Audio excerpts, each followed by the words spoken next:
1881. There are 170,000 members nationally, and we focus on gender equity for girls and women. And right now, they're kind of a tri-focus in the organization. One is eliminating the pay gap for women.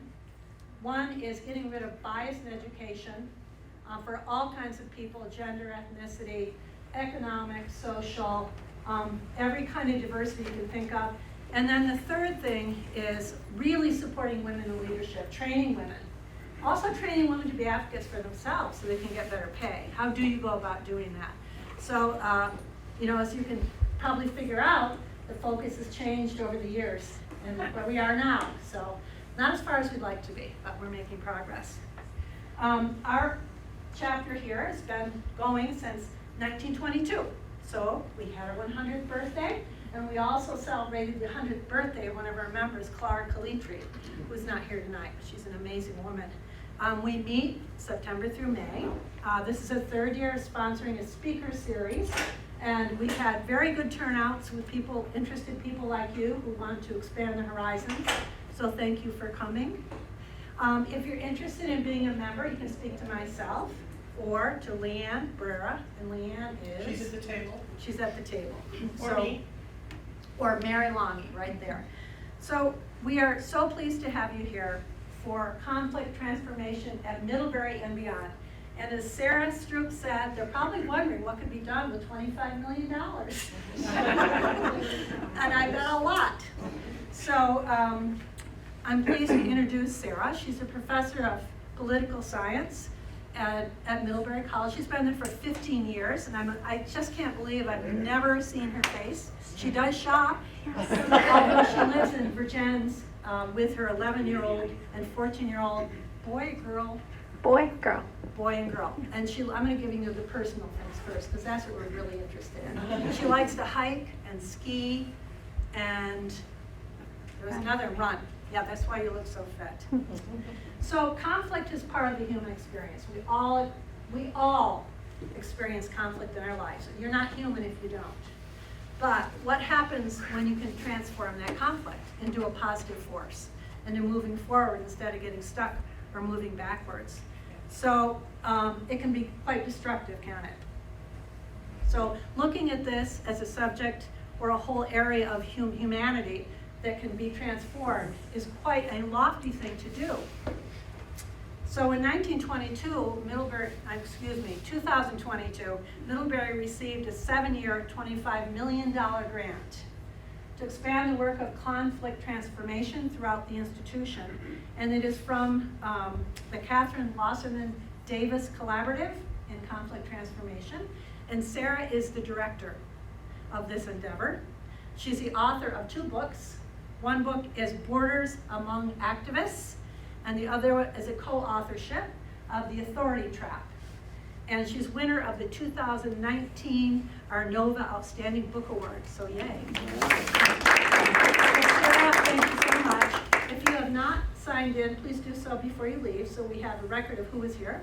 And also, the format is Sarah will talk to us for about 45 minutes, whoever feels comfortable, and then we'll open up the floor. And if you're good boys and girls, hopefully you'll be home by 8:15 or 20. Sarah. Thank you. Thank you, Anne, for that very kind introduction. To all of you for stepping out from that rare last bit of sunshine outside to be here together for this conversation.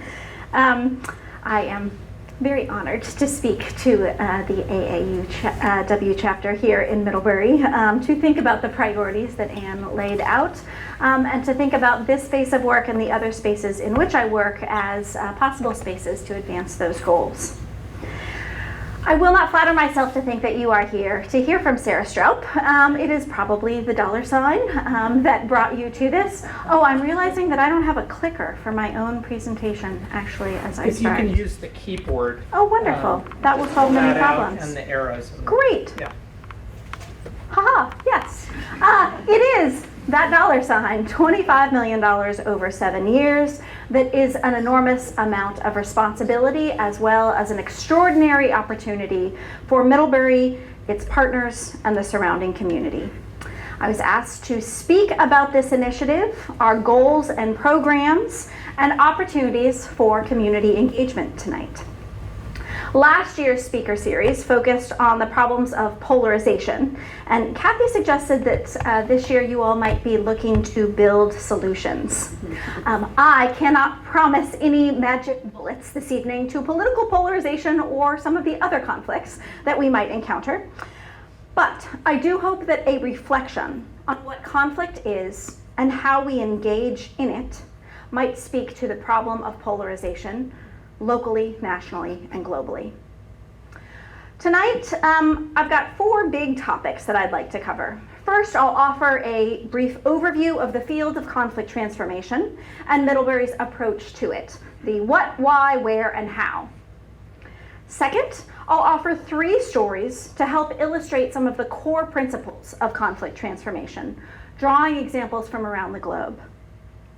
Third, I know that many in this community are deeply involved in the work of the college, so if you want to know specifics about some of the programs we're launching, I'll tell you just a little bit about the specific work we're doing. And finally, offer some ways that members of the community can get involved and that we all can do this work. The what, why, when, where, and how of conflict transformation. What is conflict transformation? This is a term that is likely quite new to you. Several years ago, it was new to me. However, all of us have been involved in good conflicts and bad conflicts. I'll ask you to begin by centering your attention on some of those conflicts that you have been in. Think first of a destructive conflict. A destructive conflict, one in which hurtful words were used, where the relationship was harmed, and maybe the relationship doesn't even exist anymore.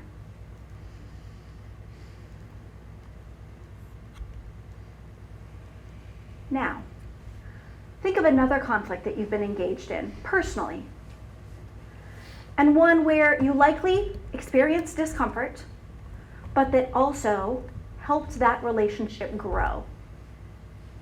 So while you may have been uncomfortable, while it may have been difficult, there was likely curiosity in those interactions. The process of engaging across difference may have led to better understanding and a deeper relationship. Conflict is part of the human experience. Many of us hear the word conflict and our mind goes to the destructive version, right? We think of those hurtful words. We think of us versus them polarization. We think of the fights that we've had. We think of violent wars around the globe. This is high conflict, and it can destroy relationships and communities. But conflict itself is not necessarily bad, because conflict exists in any human society. In any group of people, 2 or more, there will be differences. And those differences lead to disagreements, and perhaps misunderstandings. The people that I have the most conflict with are the people that I spend the most time with. My husband, John, my 11-year-old son, Henry, and my 14-year-old daughter, Maddie. Many conflicts arise in part because of proximity and intimacy. Whether the conflicts that we experience enrich our relationships or destroy them depends not on the absence or presence of conflict, but how we engage with them. Conflict can in fact be essential to keeping our relationships alive, our social and political structures responsive to our needs and hopes.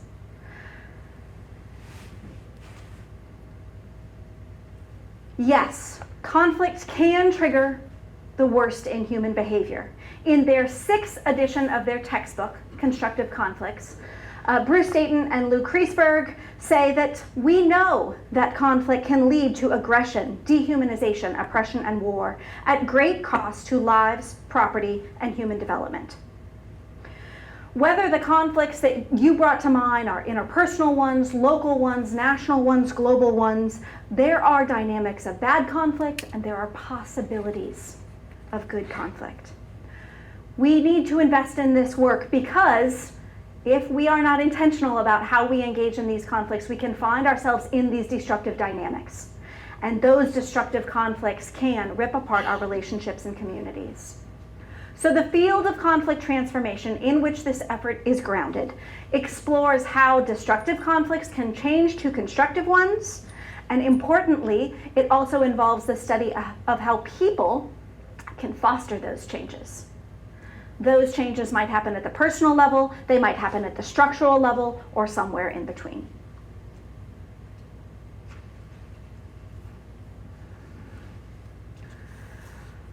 In this first year of the grant, many people have asked, how will you know that you have succeeded in conflict transformation? And this is a tough one to answer because if we're doing this work right, we will not actually see less conflict.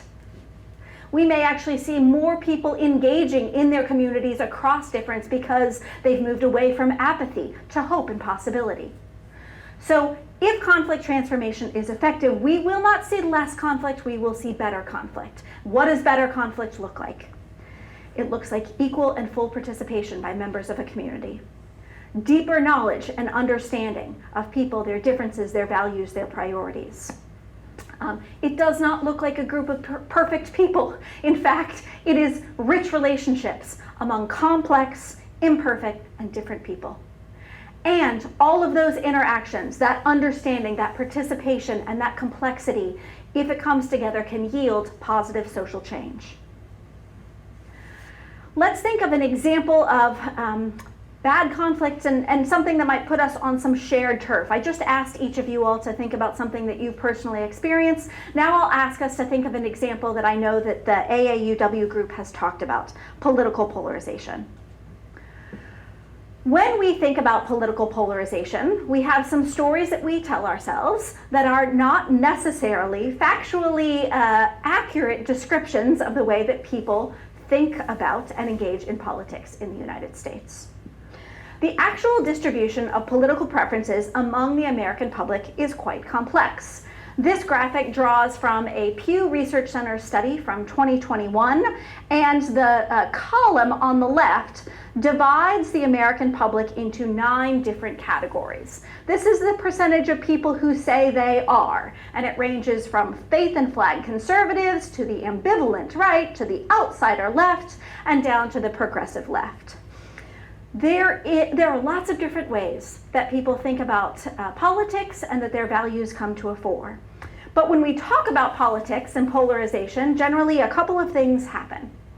First, we don't actually talk about the general public, we talk about the two parties. And that's the 2 columns here on the right. We talk about Republicans and we talk about Democrats. And we don't even just talk about the diversity within those groups, we simplify even further, right? So Republicans are anti-immigrant populists, Trump-supporting evangelicals. The left is full of social safety net Democrats and young, highly educated progressives, or depending on your generation or pejorative term, snowflake, right?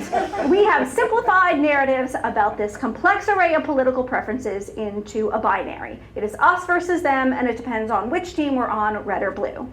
That's the first thing that we do when we talk about politics. The second is that we ignore the fact that the importance of politics to people actually varies. Yana Krupnikoff and John Barry Ryan in their book show that most Americans are not actually polarized.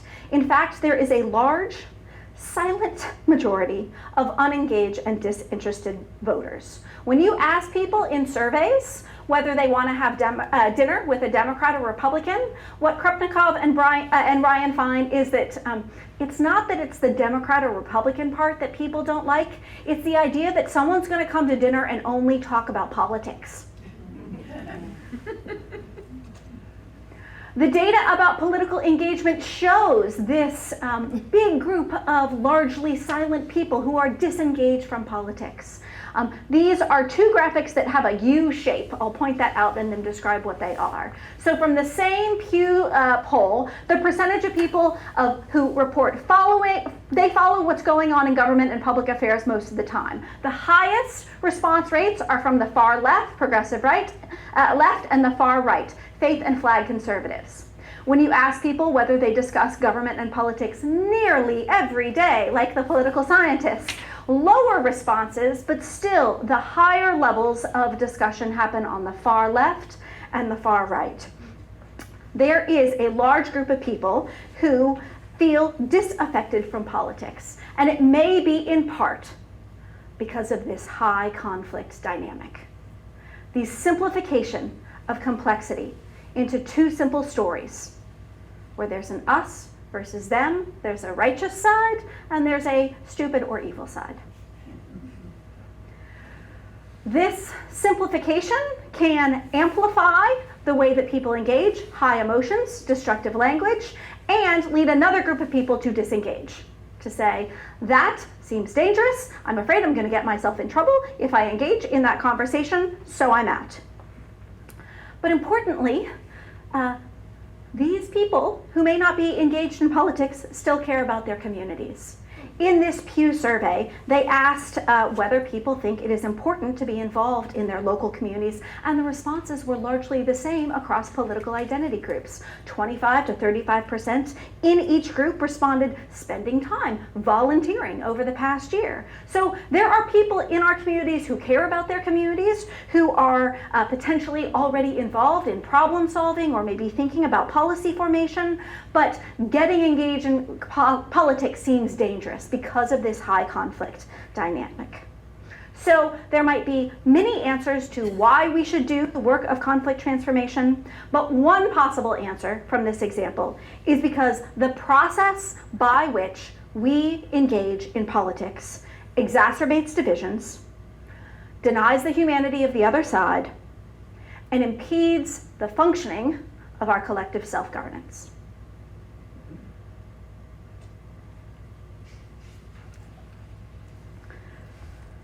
Political polarization is one of the many issues that is important to the Middlebury community. When you brought conflicts to mind, you might have had other examples. Environmental protection, racial equity, immigration reform, weapons proliferation, language acquisition, global communication. These are the sorts of things that Middlebury works on. In each of these areas, there are dynamics of good conflict and of bad conflict. At Middlebury, we create educational opportunities and educational spaces. Our colleagues are seeking to build knowledge, skills, and dispositions that can expand this work of conflict transformation in many different areas. Now, there are a lot of higher education institutions who have conflict resolution, peace building, conflict transformation programs. Notre Dame and George Mason are two big examples. How can we, as Middlebury, learn from that work that is being done, but also adapt it to the strengths that Middlebury has? We have, in the collaborative, organized our work into 6 streams of work. We start with K through 12 teachers in the Bread Loaf School of English, helping teachers think about storytelling. Who are we as a community? What are the conflicts that we care about? To think about communicating across difference, intercultural competence. At the college, we are working on developing a conflict transformation curriculum. We are working with students in orientation and residential life to build their skills in engaging across difference. And we are providing opportunities for students to go out into their community-connected projects with new understandings of the conflicts that will emerge while they're there. At the Institute in Monterey, we are supporting graduate training in conflict analysis and conflict resolution, as well as graduate research. And then in the schools abroad and with our global partners, we are trying to humbly expand our global literacy, recognizing that our own understandings of conflict are rooted in our cultural frames and our own upbringing. So how do we understand conflict? How do other people around the world have different tools that help transform conflict? How can we learn from those tools? Again, with humility. Finally, a large stream of funding within the grant supports faculty research on analyzing conflict and finding new ways to transform conflict. When we do this work, there are lots of different ways to transform conflict. And now we go from the where to the how. When I think of conflict transformation, I think of it more like a compass than an instruction manual, right? If your dishwasher breaks, you get the manual out, you flip to the back, you're like, okay, page 12, you go back and you get step-by-step instructions about how to fix the thing. There are no step-by-step instructions for fixing the thing in the conflicts that we sit in. There is no instruction manual. But the conflict transformation approach offers us a compass. It tells us what to pay attention to. It tells us what direction to go in. It tells us who to consider and what to listen to. That compass can be used in lots of different spaces. There are many paths into this work. We cannot do all of them at once, especially not in year one of this effort. So we are starting with a limited number of skills, dispositions, and knowledge that we are trying to build.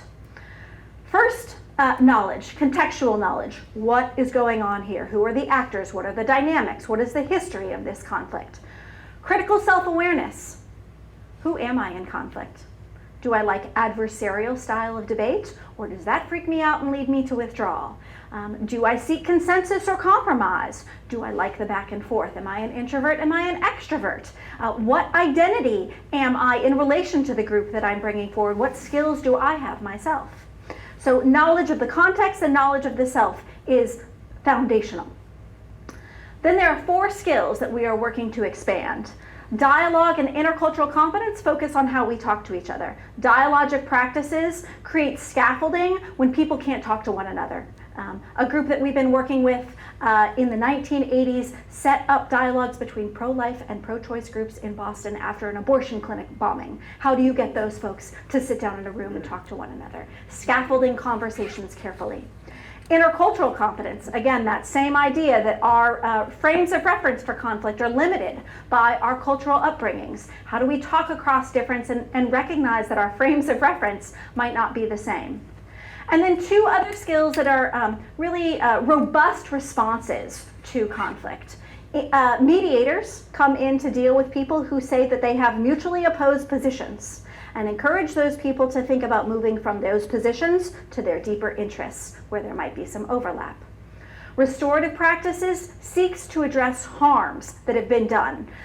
Who did the harm and who experienced the harm? How do we encourage accountability for those harms while repairing the relationship to restore the community? All of that knowledge and all of those skills are great, but if you bring the wrong attitude, it's going to be hard to do this work in a trusting and collaborative way. And so finally, and perhaps most importantly, we think about slowly practicing and cultivating a series of dispositions in ourselves. In an intractable conflict, when people are stuck, how do you get unstuck? You have to do something different. Creativity is an essential practice that helps people imagine different dynamics about how they could be in relationship. Curiosity. High conflict leads us to shut down. I don't need to hear what you say. I already know what you're going to say, right? How do you cultivate practices? Tell me more. I don't understand, but I'd like to. Tell me more. Risk-taking. Being curious and trying new things both involve the possibility that you might not get the answers that you want and that your approach doesn't work the first time. But we need to be willing to try those things, to cultivate in our students and in ourselves that willingness to take risks. And finally, conflict shift within relationships. So how do we maintain a relational focus that allows us to begin that process of transformation? Okay. That is a big aerial overview. the what, the why, the where, and the how. I want to shift now to the more micro level and talk about some stories. In that aerial view of conflict transformation, I've already given you 2 foundational claims in the conflict transformation approach. That conflicts are part of the human experience, and that conflicts can be managed constructively or destructively. To illustrate 3 additional principles, I'll tell a few stories. Sometimes we look at a conflict and we want to throw our hands in the air. This cannot be changed. I'll tell you a story from Colombia. The histories that we tell make meaning out of the events that we encounter and can shape our behavior in those conflicts. To illustrate that conflicts are socially constructed, I'll tell a story from Muir Beach in California and Gary Friedman. And finally, there is no one-size-fits-all approach to transforming conflict. Trying to impose outside practices can actually exacerbate conflict dynamics. So I'll tell stories from Colombia, Ecuador, and Canada to illustrate the importance of collaboration and curiosity.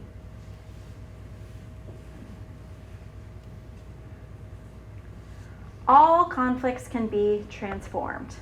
This is the proposition that our January 2023 students had the biggest problem with, this idea that even the most intractable conflicts can be transformed. One story of disruption comes from Colombia in the late 1980s. A group of campesinos lived along the Carar River in the jungles of Magdalena Media. In the middle of a 50-year civil war, many different groups, including government forces, paramilitary groups, and the FARC, passed through this territory. These different groups were fighting for the allegiance of the campesinos, and in 1987 the situation reached its low point. A violent captain of the Colombian army brought together a group of peasants and offered them amnesty if they would accept his weapons and join the local militia to take sides with him against the guerrillas. He offered these campesinos an ultimatum. You can arm yourselves and join us. You can join the guerrillas. You can leave your homes and this place, or you can die. John Paul Lederach reports that a man named Josué gave a speech that was so powerful that many still remember it. And this is one account of that speech. We have arrived at the conclusion that weapons have not solved a thing, and that there is not one reason to arm ourselves. We need farm credits, tools, tractors, trucks to make this little agricultural effort we try to produce better. You as members of the National Army, instead of inciting us to kill each other, should do your job according to the national constitution. That is, you should defend the Colombian people. You brought people into our house to accuse us. You lied. You switched sides, and now you, a side switcher, you want us to follow your violent example. Captain, with all due respect, we do not plan to join your side, their side, or any side, and we are not leaving this place. We are going to find our own solution. A small group of peasant leaders decided to take their lives into their own hands. They formed the Association of Peasant Workers of Carar. Their code was fairly simple. They agreed to work together in solidarity, to break the law of silence by doing everything publicly, and to engage in dialogue with armed soldiers that engage with the soldiers as people rather than as soldiers. In that way, they broke down the barriers that had traditionally existed between the soldiers and the peasants, and above all, they swore to die before they would kill. This group was successful in reducing the violence in their area, and they received both the Alternative Nobel Peace Prize Award and the UN We Are the People Award. This work was not without costs. Unknown assassins murdered several of the founding leaders. Still, ATCC had durable effects. According to Oliver Kaplan, approximately 10% of the population was killed over a 12-year period, leading to the formation of this group. Kaplan then did an assessment, the counterfactual assessment, what would have happened to the levels of violence if the ATCC had not existed. And that's what these two maps show us. On the left, we see actual levels of violence in the 10-year period after the formation of the organization. And we have Kaplan's estimate of what levels of violence would have been without this peasant movement. While it did not come without costs, it noticeably shifted the level of violence in the community and provided an example of conflict disruption in the middle of a devastating civil war. Born in the nucleus of violence, the ATCC introduced into the logic of war a sense of uncertainty. It broke the conventional cycle of spiraling violence and developed, through lived demonstration, the basic idea that solutions without violence were possible. All conflicts can be transformed. Story 2. Conflicts are socially constructed. In her book, High Conflict, Amanda Ripley tells the story of Gary Friedman and how a true master of conflict intervention himself got sucked into high conflict in his tiny town of Muir Beach. I also live in a tiny town in a really beautiful place, so I find this example personally humbling and instructive. Essentially, the stories we tell about our neighbors and our communities shape how we act and behave in those communities. Gary Freeman is a true pioneer of mediation. He pioneered mediation in divorce proceedings. He has conducted over 1,000 mediations in the past 2 decades. He directs the Center for Understanding in Conflict. He's written 3 books about mediation. He teaches at Harvard. When we say that there's a Jedi master or a guru of conflict transformation, this is one of those people. Yet, when Gary won a 5-year term and became president of his local community services district, he says, he told Amanda Ripley, that it took about 1/8 of a second for him to get sucked into high conflict dynamics in his community. It began with the stories that he told himself about himself and his friends about who he was and who his community members were. He started referring to the ones who had been in charge before him as the old guard. This included his next-door neighbor of 23 years. He identified as part of a new guard that would change the way that local decisions over natural resources were made. In creating those new processes, the former members of the board were excluded. This created some ire, but things got real messy when Gary proposed a new water rate. The conflict erupted. Gary and his colleagues had created a binary story in which complex problems in a small town were boiled down into us versus them. It got personal. He was attacked as having a Napoleon complex. He eventually was voted out of his role as president of the board. But after he was voted out, he did something surprising. He voted with the old guard for the new president. When that next door neighbor of 23 years was nominated for the vice president role, he seconded the nomination. The election defeat had given Friedman enough time and space to realize what had happened to him, how far he had fallen from his own ideals. In rethinking his approach, Gary worked to break the binary of old guard and new guard in Muir Beach. He did this systematically, like training for a marathon. This is practice, these are muscles. Every day, he did something to rehumanize and recategorize his opponents. The beauty of group identities, Ripley tells us, is that we all have many of them, waiting to be lit up. So Gary, in his interactions, tried to revive the other identities in his own mind and in everyone else's. Conflicts are socially constructed. The stories that we tell about who the players are and how divided they are, shapes our behavior in those conflicts. We can tell ourselves different stories that will also shape our behavior. Final stories to illustrate the last principle of conflict transformation, that there is no one size fits all, and so we need curiosity and humility. I asked you all at the beginning of our time together this evening to think of conflicts that you had been in, to bring forward that experience, to really kind of, maybe your heart rate went up when you thought about that relationship, right? To really experience and be in that space of conflict. We have been there, but we're not necessarily experts on all conflicts. If we seek to be part of processes of conflict transformation, we can't generalize from our own experiences or walk into a situation and proclaim that we know the solution to what's going on. This year in the grant, we have been fortunate to be inspired by all sorts of really amazing conflict transformers. We had Francisco Diaz, who is the Chief Mediation Advisor to the United Nations. We had Sujata Baliga, who is a MacArthur Genius Grant winner and attorney and restorative justice practitioner. These and others all spoke of the need to enter new communities and enter new relationships, asking questions of curiosity and recognizing the limits of our own knowledge. Some recent stories that can help illustrate what this humility looks like in practice. And here I'll talk a bit about Indigenous practice that our faculty and graduate students have been uncovering. The goal here is not to fetishize Indigenous practices as unchanging or pure, but instead to raise awareness of the fact that working outside of our own communities requires working through the systems that already exist in those communities.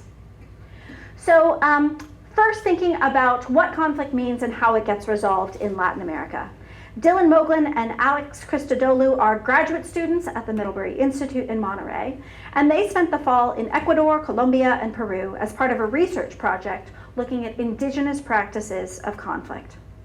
They worked with Sasha Warmy in Ecuador, where conflict is not limited to human interactions. They think about conflict and harmony between people and the natural environment, where humans and nature must work constantly to exist in right relationship, and where nature is part of meaning making for communities.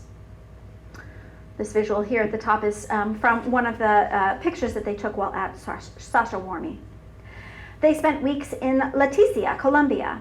They learned about community conceptions of conflict management.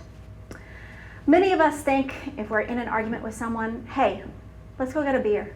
Let's go get a glass of wine, right? Let's resolve this over a social experience, but also maybe an adult beverage. I bring that to the foreground to think about the way that the consumption of different substances plays similar roles in conflict transformation processes around the world. In Leticia, elders convene nightly discussions in maloca, which are sacred spaces within their traditional palm thatch longhouses. Conversation about conflict emerges through the consumption of ambil, tobacco, and mambe, cocoa powder from the cocoa plant. To practice listening, Dylan and Alex spent hours and days having no direction or directive for the conversation, but allowing communities to bring on their own terms their knowledge about what conflict means and how they engage with it. A second set of stories about curiosity, humility, and conflict management tools comes from Indigenous communities, First Nation communities in the United States and in Canada, and the Maori community in New Zealand. These sorts of practices have been brought to our attention recently by Sujata Baliga. You can see her here. She's on the left in the pink top, sitting in circle with others. Sujata works closely with Howard Zehr, a leader in the restorative justice movement, and they identify the First Nations people and the Maori as leaders in these practices that involve sitting in circle, that involve a talking piece so that no one is interrupted and people have full authority to speak from their experience while they hold the talking piece. Circles, circle justice, talking pieces continue to be features of many Indigenous justice systems today. I study international NGOs who work in humanitarian relief, human rights, and development, and so we could spend many more hours together talking about examples of Western technocratic approaches to peace building, development, and human rights around the world. In the context of addressing conflict, Roger McGinty reminds us of the dangers of this work. The technocratic bias of Western approaches to peace building can mean that the storytelling, the grievance-airing dimension of peace building that is often found in Indigenous and traditional approaches may be sidelined. A few stories to help illustrate the foundational ideas of conflict transformation. As a compass, conflict transformation helps us navigate the conflicts that we inevitably experience as members of social communities. The goal is not less conflict. The goal is better conflict. This is really ambitious, folks. It's a difficult and demanding work. To listen, to stay curious, to question our assumptions, to try out new approaches. It's not every day that you're bringing your best self to every conflict that you're a part of. But how can we practice being intentional about which self we're bringing in, what knowledge we're bringing, who we'll collaborate with, who we haven't listened to yet? That's the work that we're trying to do. Okay, for those of you who really know Middlebury as an institution and want a little bit more about the weeds of the work, I thought I'd give you just a few highlights of some of the things that we're doing across these different streams of work. So at Breadloaf, we had 3 courses last summer. We'll have 4 courses this summer. These are part of the Teaching, Writing, and Acting for Change curriculum that K through 12 teachers will access. And we have stipends for new teachers to participate who otherwise would not be able to come to Breadloaf. So there's new access to these opportunities and new curricular programs there. Breadloaf has also been able to expand its wonderful Next Gen network, the Next Gen Teachers Network that tries to expand this practice into a variety of communities around the United States, many of them with less access to resource for teachers. At the college, we had 92 students trained in restorative practices in residential life. We have 14 faculty who are in the Engage Listening Project cohort, that's professional development around dialogue, and we are developing a new curriculum in conflict transformation. In our experiential learning and community engagement pillar, again, 92, a magic number, funded internships or experiences for our students to work with restorative justice organizations in Chicago, in Addison County, to think about peace building in projects for peace or elsewhere. And we've been able to offer an alumni award through the Davis Projects for Peace network so that someone can continue the work that they already started in Projects for Peace. At the Institute, we have supported this year 58 fellows. Some of them sit in cohorts where they develop projects together. Others are graduate assistants who do research for faculty on conflicts. And others are helping develop this curriculum, this pedagogy in conflict transformation.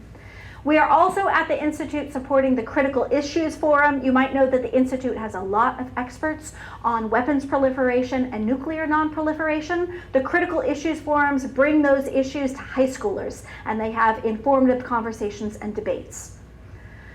In our schools abroad and beyond, we have pilot efforts to introduce this into the curriculum and the experiences of our students. I had an incredible conversation yesterday with Liria Evangelista in Argentina, talking about conflict transformation as a lens for writing. And we are piloting new global courses so that faculty from the college and the institute can do what they would already do in their college courses, but build in an experiential component abroad where they can actually think and experience and learn about the conflicts in those communities. And then finally, every year within the grant, we have a commitment to $500,000 to support the absolutely incredible research of my colleagues in how to understand conflict, what it means to embody conflict, and how to transform conflict. Doing this work does take resources, and it is an enormous responsibility and opportunity to have these resources. Honestly, some of the most precious resources that we have are time. I think about how honored I am that you gave some of your time to this conversation tonight. Sometimes money can help people make time to do the work. It can help us create some of these new courses, create new spaces to learn and practice, support community partners who might be willing to do this work, to open up participation to people who otherwise wouldn't have the resources to engage.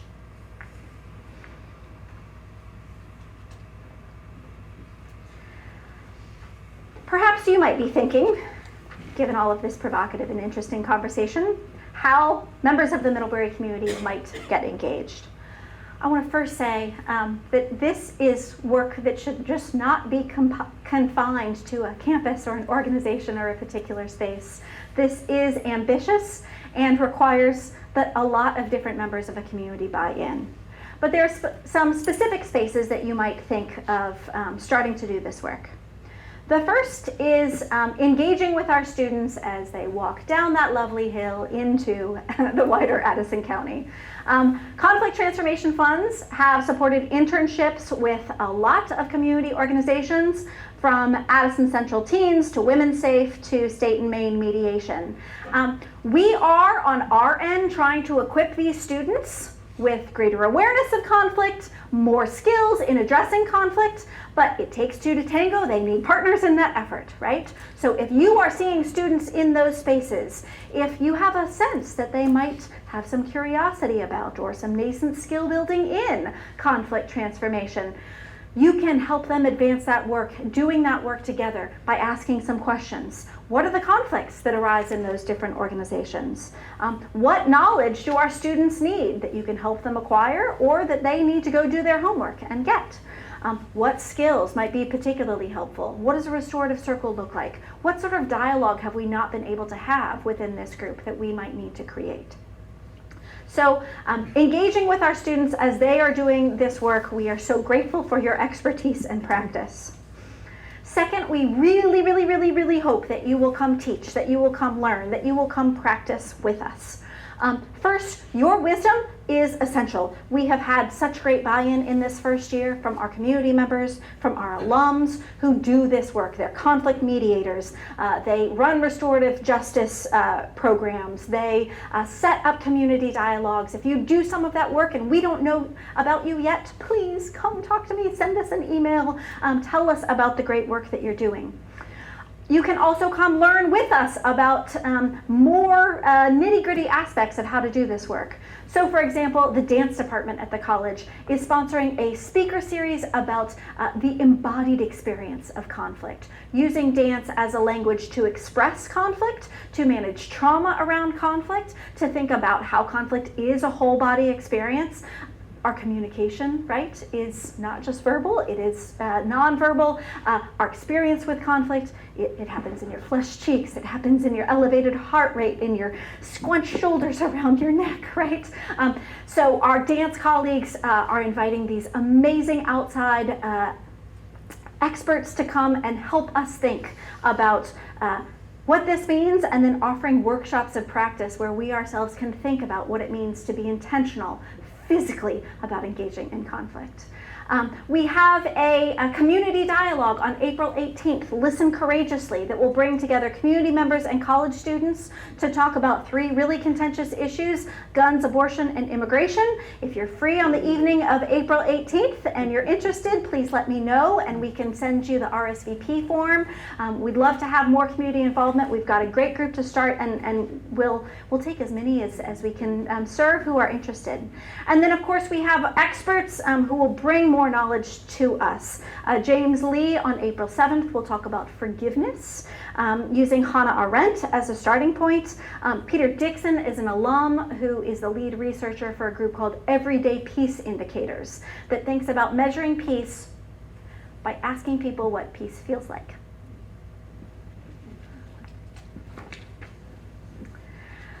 And this is maybe one final way to get involved. These will be my final words tonight, and then I look forward to the conversation. But the final way to get involved is an invitation to walk this path with us. As we began tonight, I invited you to think of a conflict that you've been a part of, a constructive conflict, one in which the relationship grew. Conflict transformation is work that we can all do. There are big structural forces that shape the world around us. And sometimes those dynamics can lead us to despair, right? I can't change those things, so I won't do anything. And yet, the way that we engage in our own communities deeply affects the people that we interact with. It establishes habits of interpersonal interaction that we take beyond this community. It models behaviors that others might emulate. Can we reflect on the ways in which we might unintentionally fuel high conflict, or more intentionally feed constructive conflict? And that's the last invitation tonight. Before we open it up to question and answer, I'll invite you all to think about this amongst yourselves. With a neighbor, or hello Zoom if you are on Zoom, I'll ask you to tell a little bit about that experience, the one that you had where you were in constructive conflict. Use as little or as much detail as you like. Please don't reveal anything that makes you feel uncomfortable or too vulnerable. But talking about a conflict that you felt was constructive, tell a neighbor a little bit about that experience and maybe explore a few questions.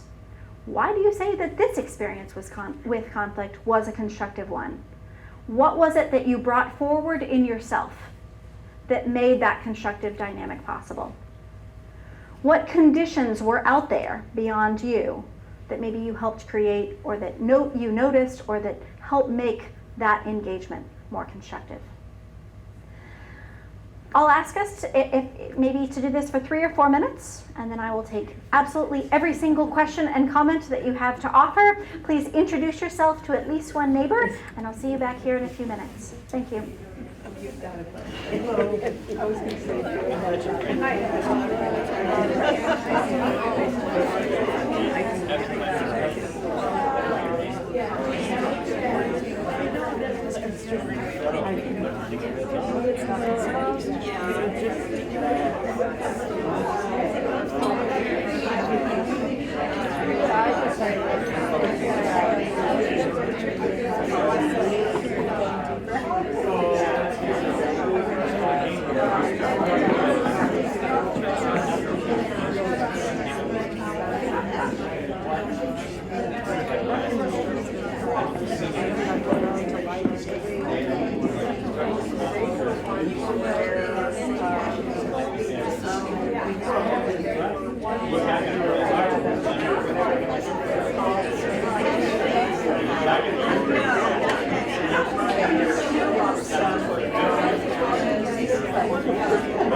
and then on the other side,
Okay, everybody.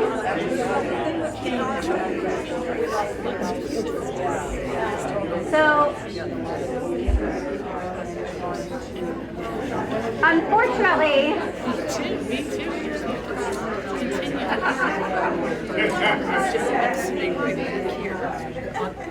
you are model conflict transformation students. Do you know where the men's room is? Thank you for entertaining me with this exercise. I hope that you started an interesting conversation, and I do know that one of the hardest jobs as a facilitator is to interrupt interesting discussions. It's your job.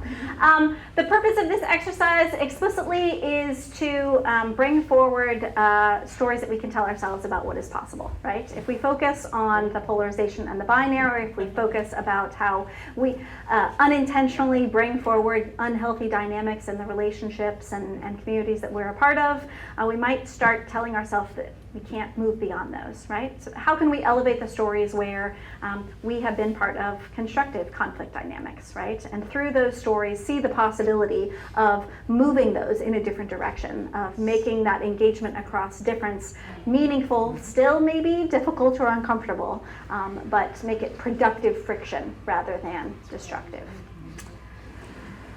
So, without asking everyone in the room to tell the story that they just told to their neighbor. Nobody says anything. What questions do you have about this work? Comments? Insights? Yes, Ledger. I have a question. What are conflicts at Middlebury College that you think you can help to resolve?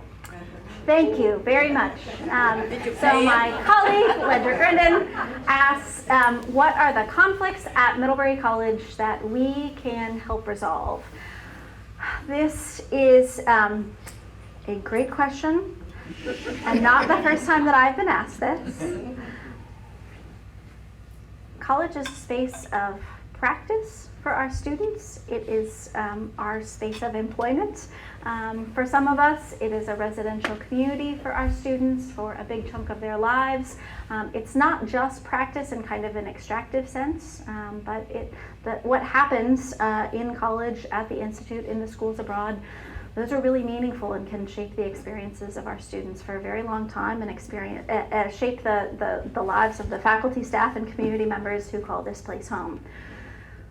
That's a long preview to a difficult question. I have a conflict in mind. You do. I'll say that there are, before starting this work, I'd been doing some dialogue facilitation in these faculty workshops and working with students. And I do know that there are a few recurring themes where we've been getting stuck. And not just us as Middlebury College. A lot of folks in higher ed are stuck in these places. But some places where there isn't trust, there aren't durable relationships, people are afraid of the stakes and not really sure how it's going to go. So that could be talking about Israel and Palestine, which is a fraught subject everywhere, and particularly at this political moment for Israel and for our campus community, given some really devastating events that have happened over the past couple of years in our campus community. The choices that we make around environmental protection and the resources that the colleges invest, and the way that student and administration battles or community and college battles might get fought, that's another place, I think, where we're stuck a little bit. Ledger, what do you have in mind? Well, I'll tell you a story. For many years, in the 1980s, mid-1980s, my senior colleague, who's retired as I am, Ted Perry, got a large grant from Alan Hirschfield, who was previously the president of 20th Century Fox, and his children went to Middlebury College. And this grant, Hirschfield grant, funded a film series at the college that went on for many years. It was usually during the academic year, and it was at the Dana. Dana Auditorium, right? They would have screenings on Saturdays at 3 and 7 p.m., right? And this went on for many years, and you know, numerous people programmed it in different ways. And suddenly, well, COVID interrupted it, and then this year, there's money there in the fund, and there was no series. No what? Students? The Hirschfield series No did not go students. on. No, not students. They didn't use the funds that were available to rent films to show them for the public and the college community. And as you might imagine, I was very concerned about it. And I mean, to go into more details, for many years, one of my colleagues who still works at the college, Ethan Murphy, had programmed the series. And he worked hard at it, and he did it in a somewhat different way. It was more time consuming. And the human resources at the college decided that Ethan, because of his status as a staff member, was not going to get any more raises for the rest of his career unless he changed his job. And so he said, I won't program the series anymore because it wasn't part of his job description. He was doing this in any case. He did it, and he did it well for many years. And then he said, nope, not doing it anymore. Mm-hmm. And unfortunately, nobody else in the department, none of the other faculty members came forward and said, okay, I will do it. And so it's not been done. And the funding is there, and so it's gone to the higher members of the administration. And I spoke to one of the deans, Grace Batafora, in the winter term and asked her, well, what's going to happen with the Hirschfield series? This money is there, and it's not happening. And members of the community, myself included, as well as many other people, really like seeing this film series. And so the last I heard was Grace told the Film and Media Culture Department, which funds it, that before the end of the spring term, they need to come up with a proposal, which I felt a little impatient with because, what? Why can't you, get together and come up with a proposal next week? What? Yeah. And so I really don't know. And some of my colleagues who I've asked, I said, well, what's happening? How's it going? And everybody is sort of, well, I'm retired, so I'm out of this, and they're not telling you what's going on. And so I'm not even quite sure what the conflict is, or exactly what the finances are. We need Well, to in bring, any case, yes. what advice do you have? Well, what advice do I have? First of all, I have absolutely zero decision-making authority whatsoever on this matter. But that is true of most interveners in conflict. Francisco Diaz, the UN mediator, said all we have are our words. Mediators don't have buckets of money. They have words. So what do we do with those words? I would say there are some conditions that you describe that suggest that this isn't necessarily an intractable conflict. For example, there are resources available for something, which many conflicts face the opposite problem, right? Something is supposed to be done and nobody has the time or money to do it. But we had a group of students this fall on our advisory board who came up with a definition of conflict that might be helpful here. Conflict is misunderstanding or disagreement arising from difference. And the thing that I would add to that maybe would help advance this conversation is who are the stakeholders in this conversation, right? Given the number of people in this room who nodded as you heard about the Hirschfeld film series, the community members may be stakeholders in this conversation, the faculty, the students, the staff. So perhaps thinking about identifying those stakeholders, talking with them, understanding their interests, and then using that new information to convene a different sort of conversation, I would say, could help address, is this a problem of misunderstanding, or is this a problem of disagreement about what should be done with those resources? It's best I've got on the spot for you. Thanks for your spontaneous reply, Sarah. I'll keep you posted. Okay, I can't wait. I keep everyone posted. Believe me, raise this question. Call the college president. Where's the Hirschfield series? Well, it was wonderful. I'm just thinking about this whole concept and our children and working with them at an early age. I mean, we model it perhaps in our own families, but that feels like a direction that would be really important. The sooner you start helping them. understand that maybe they're just going at a conflict in a different way, or could go at it in a different way. So a wonderful comment about the importance of starting this work as soon as possible with our children, thinking about the importance of beginning early. I definitely think about whether I am modeling all of this great behavior, right? Every night at 8:30 p.m. when no one's unpacked their backpack, right? A few things that come to mind. The first is, so we taught our first pilot conflict transformation skills course this winter term. And at the end, you know, we put the students through the ringer, lots of different exercises, kept them on their toes. And a few students said, we've spent a lot of time talking about things that I already know. These are the rules that we learned in kindergarten. Take turns. Don't interrupt. Treat other people as you would like to be treated. And we had a good laugh about that. Things I learned in kindergarten. And then we asked people if they knew those rules, how frequently they followed them. And I think it is that disconnect that we're trying to make visible, right? Is that we have what feels like lip service, right? To, oh, it's important that we have all voices considered in the room until it's my turn to talk, when I will talk at great length until anyone stops me, and that might be happening tonight, so I apologize. But right, when you have the floor, you keep going, right? But another instinct that you could bring forward in this space is not to monologue, but to ask questions, right? I don't understand. What I hear you saying makes me mad. But maybe I'm mad because I don't understand where you're coming from. So tell me more, right? I do think that we know many of these guidelines. They come from many different faith traditions and cultural backgrounds. It is about creating space for equal consideration, listening to understand, speaking to be understood, figuring out how to live in community together, not taking joy in the suffering of others. Those are principles that, yes, I hope that I'm bringing forward with my own kids, that we should be inculcating early on.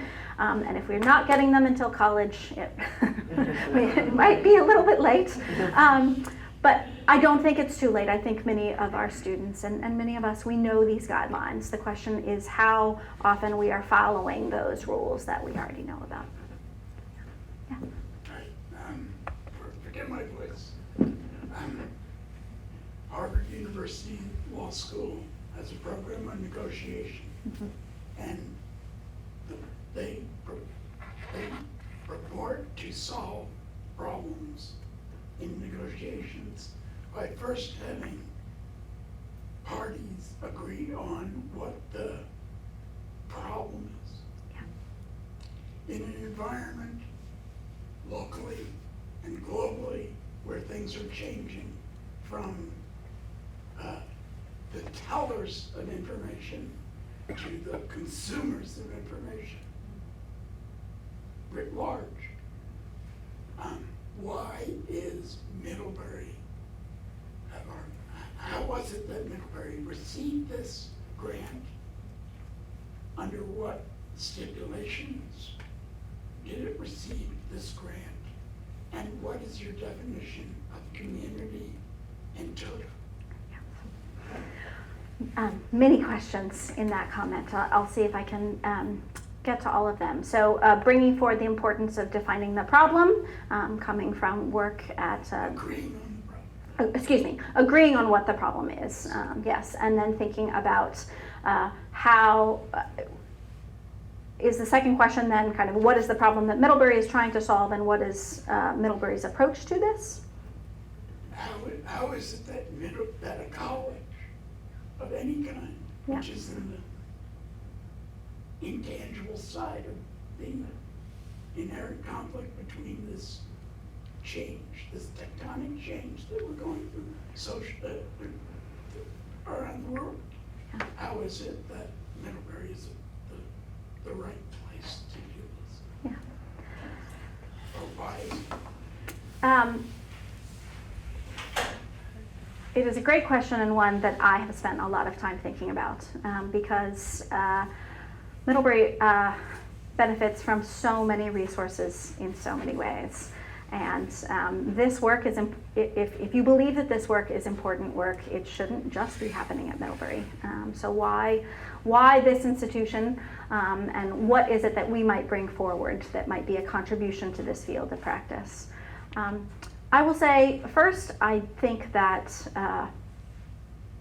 the students that I am fortunate enough to teach are going to be leaders in the communities that they are a part of, whether they want to or not. They are well-resourced, articulate, well-educated, they can write, they can talk. The question is, what are they using those communication skills to accomplish? I believe that we have a responsibility as educators to think about, taking care of them, advancing their self-interest, but thinking about how their well-being is part of a larger community of well-being. You asked what community means, and that is one of the hardest conversations, or it is one of the hardest challenges to tackle in any one of these problems. To Ledger's example, who are the stakeholders, right? Who are the stakeholders going to be for our students once they graduate in whatever space they're in, right? Their community could be their employer. Their community could be Virgins. Come on, folks, move there. We need you. It could be working in a Civil War context, right, across 2 different states.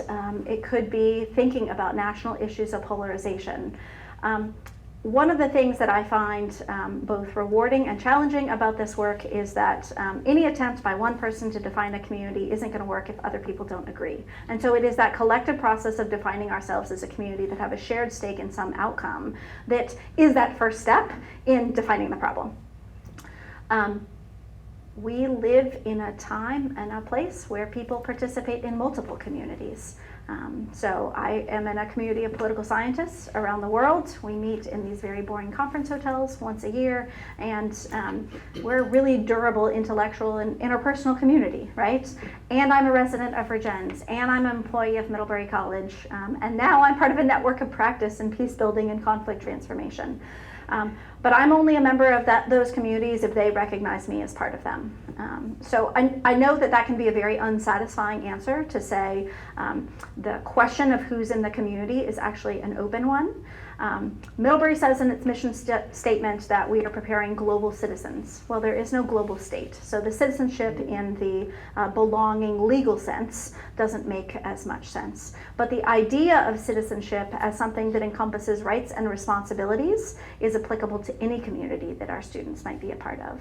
And so there I would use the term citizenship a little bit looser, more like civic belonging. And what the civic assist, what the community is defined by the people who feel that they are affected by what the community does. I don't mean to challenge you, Yeah. but I'm asking primarily, why is it the Middlebury student that is the focus of your answer, rather than society at large?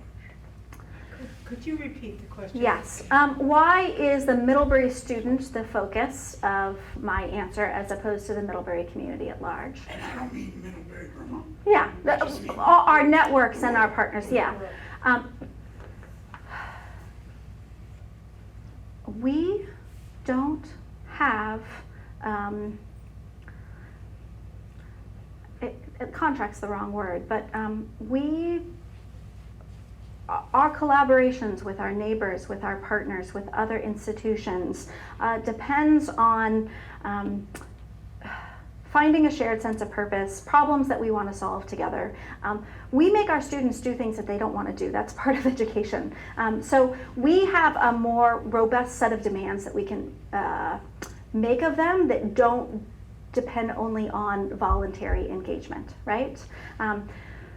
This is one of the challenges of dialogue. How do you get people to show up for a conversation about a difficult subject, right? It's kind of like an eat your vegetables approach. This is going to be really painful, you're not going to like it, but it's good for you and you should show up, right? That is what happens in many of our community conversations. So we are thinking about how our students can be agents to tackle those problems, but as an educational institution, Middlebury's primary constituency and responsibility is to the students who come into our spaces for that educational outcome. What they do in those spaces shapes how they will be in the world once they leave. All of this work that we are doing, I think, is with a heightened awareness of the responsibility that our students have to the world beyond, either that they're living in right now or that they will be leaders in beyond this. But the work isn't only, it's not $25 million just for the undergraduates at Middlebury College, right? But it is expanding programs with our community partners, with our faculty, staff, and students in the spaces that we inhabit, designing new programs so that we can learn lessons to take beyond maybe the four walls of Middlebury. I want to, this sort of builds on a little bit of what you were saying about where the money's going. Is there any plan to bring workshops into the community to have the students lead these workshops so that the rest of us can learn on a practical application? Like how do we implement this? We all know all those rules like that your student said, but how do we learn to use them on a daily basis? Yeah. So the question was, are there ways that this money and the work of the collaborative can offer trainings and opportunities for members of the community and not just for the students? Absolutely. We are in year one, and I would say that entering into our communities with humility requires not starting from a place of, we know how to do this work better than you do, we're going to come in and give you the tools to do it, right? So the instinct here, even if it looks like reservation, is, I would say, reflects care and doing this in relationship, right? We have relationships with many community partners already, and so we're starting with those existing relationships to say, you already know our students and what you can ask of them, and that what they can ask of you. Can you be more explicit in the way that you talk about conflicts in your spaces, right? Starting there. The next is to think about what are the approaches that we've identified that are really promising, right? Different workshops on dialogic practice, different versions of community conversations, different issues that we need to talk about in Addison County or Vermont, right? And how can we, the institution, faculty, staff, and students who are building their skills in these spaces, help facilitate those conversations? One of the members of our external advisory board is Susan Clark, who's the author of Slow Democracy and is a town moderator in, it's not Montpelier, it is another M town. Is it Morrisville? We don't know. We don't know. We're going all the others. Okay. Marshfield, Morrisville. Sorry, Susan, if you see this video.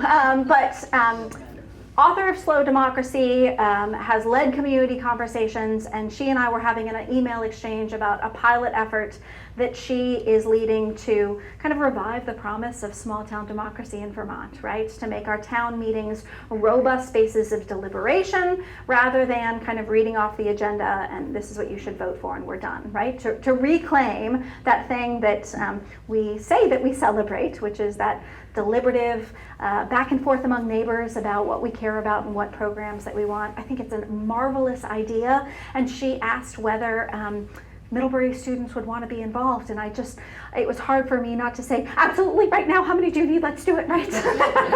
So there are all sorts of programs like that that are in process. If we didn't come hot out of the gates with kind of 6 workshops for everybody, I think it is in part because we are collectively trying to define an approach to conflict transformation that feels meaningful and resonant for this community, right? And I say that community writ large, right? That is faculty, students, and staff. It's the big M. It's Vermont and our wider environments. Middlebury has this great fortune to be this global institution, so we're talking to a whole bunch of people in a lot of different places, but the work will be relationship-based and place-based, right? Starting in those micro levels, this is the dynamic that's broken. What can we do a little bit that can shift it, right? How can we do something slightly different at our town meeting, or invite people to the discussion with a slightly different, question to see if people will come in. Yeah. So the Listen Courageously workshop is one version of that. Juliana Tarfor made a film that shows people talking across difference on guns, abortion, and immigration. So folks are invited to watch the film in advance. and I've watched it, and your heart races, and it feels real uncomfortable to watch people who have real stakes in these issues talk across their differences. But you watch the film before the workshop, and then you come, we offer you dinner, and we talk about how we can talk about difficult issues, and then having had that conversation, lean into the substantive discussion of those controversial subjects. Excuse me, Sarah, would you be able to maybe email us information about these things, and then anybody who signed the sheet with your email will send it out to you all? That would be fantastic. Yeah. Yeah, we have an RSVP form that's just a Google form. We'll ask for your dietary preferences, your availability that night, and Well, we're going that far, but thank you. yes, yeah. So it's 8:25 and I was not truthful. I said you could be home by 8:50 and you were very good. Not because you weren't a wonderful participatory audience. So I would like to thank you, Sarah. It was fabulous and good luck. Thanks, Anne. I really appreciate it. Thank you for having me.